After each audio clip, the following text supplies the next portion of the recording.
അടുത്തൊരു ചോദ്യം എന്ന് പറയുന്നത് ഹൗ ടു ട്രിക്ക് മായ, അതായത് എങ്ങനെ നമ്മൾ മായ അല്ലെങ്കിൽ ഇലൂഷൻ എന്ന് പറയുന്നതിന് എങ്ങനെ നമുക്ക് ട്രിക്ക് ചെയ്യുവാനായിട്ട് കഴിയും. അതായത് മായ അല്ലെങ്കിൽ ഇലൂഷൻ എന്ന് പറയുന്നത് അതിൻ്റെ ഒരു എന്താണ് അതിൻ്റെ അർത്ഥം എന്താണെന്ന് വെച്ച് കഴിഞ്ഞാൽ it's a false perspective of reality. അതായത് നമ്മുടെ ചുറ്റും കാണുന്നത് യാഥാർത്ഥ്യമാണെന്ന് നമ്മളെ തോന്നിപ്പിക്കുന്നു. അതുകൊണ്ടാണ് അതിനെ ഇലൂഷൻ അല്ലെങ്കിൽ മായ എന്ന് പറയുന്നത്. അപ്പോൾ ഈ ഇലൂഷനെ നമുക്ക് ഓവർകം ചെയ്യാൻ കഴിയും.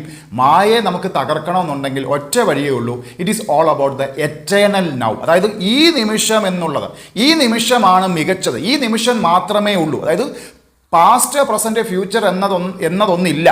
പാസ്റ്റ് പ്രസന്റ് ഫ്യൂച്ചർ എന്ന് പറയുന്നതില്ല, അല്ലെങ്കിൽ രാത്രി പകലെന്ന് പറയുന്നതിനപ്പുറത്തോട്ട് ഈ നിമിഷത്തെ എത്ര കണ്ട് എനിക്ക് ചേർത്ത് പിടിക്കാൻ കഴിയുന്നു, ഈ നിമിഷത്തെ എത്ര കണ്ട് എനിക്ക് ആസ്വാദ്യകരമായി മാറ്റുവാൻ കഴിയുന്നു, ഈ നിമിഷത്തെ ഞാൻ എത്ര കണ്ട് സന്തോഷവാനായി ജീവിക്കുന്നു, ഈ നിമിഷത്തിൽ ഞാൻ എത്ര കണ്ട് സമാധാനപ്രദനായിട്ട് ജീവിക്കുന്നു.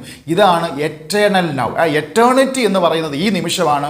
ആ എറ്റേണിറ്റി നമുക്ക് കൃത്യമായിട്ട് നമുക്ക് ബോധ്യപ്പെടുകയാണെങ്കിൽ, അത് നമുക്ക് ജീവിതത്തിൽ പരിപാലിക്കുവാൻ കഴിഞ്ഞാൽ അങ്ങനെ മാത്രമേ നമുക്ക് എന്ത് ചെയ്യാൻ കഴിയത്തുള്ളൂ, ആ ഫോൾസ് പെർസ്പെക്റ്റീവ് ഓഫ് റിയാലിറ്റി അല്ലെങ്കിൽ മായയെ നമുക്ക് തകർക്കുവാനായിട്ട് കഴിയത്തുള്ളൂ. അപ്പം leave in the eternal now.